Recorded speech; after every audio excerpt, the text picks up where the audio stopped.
భారతదేశంలోనే అత్యధికంగా వరి ధాన్యం ఉత్పత్తి చేసిన రాష్ట్రంగా తెలంగాణ ముందు భాగాన నిలబడ్డది.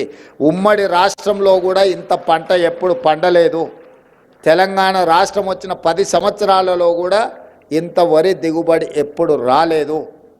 పోయిన సంవత్సరం 1,56,000 మెట్రిక్ టన్నుల వరి ఉత్పత్తి తెలంగాణ రాష్ట్రంలో మనం సాధించుకున్నాము. ఈ సీజన్లో కూడా అత్యధికంగా ఈరోజు వరి పండిస్తున్నారు మన రైతులు.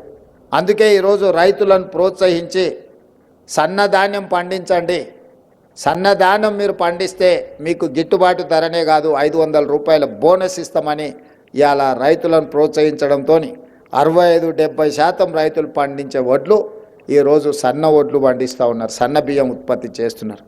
మరి రైతులు పండించిన సన్న బియ్యాన్ని పేదలకు పంచాలని ఒక గొప్ప లక్ష్యంతో ఈ ఉగాది పండగ పేదవాళ్ళ ఇంట్లలో సంతోషాన్ని తెచ్చిపెట్టాలి అని చెప్పి ఈరోజు సాయంత్రం హుజూర్ నగర్లో పెద్దలు ఉత్తమ్ కుమార్ రెడ్డి గారి నియోజకవర్గంలో రాష్ట్రం నలుమూలల సన్న బియ్యం పథకాన్ని ఈరోజు మనం ప్రవేశపెట్టుకుంటున్నాం.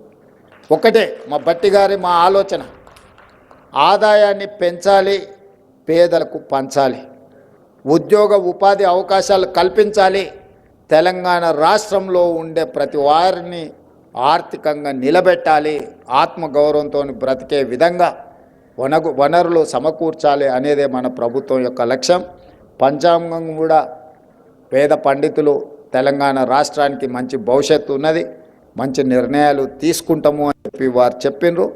వారి సూచనల మేరకు కేంద్ర రాష్ట్ర ప్రభుత్వాల మధ్య రాజ్యాంగబద్ధమైన సంస్థలతో ఒక మంచి వాతావరణంలో ఒక మంచి సత్సంబంధాలను ఏర్పాటు చేసుకొని అభివృద్ధిలో అందరి సహకారాన్ని తీసుకొని ముందుకు వెళ్తాము.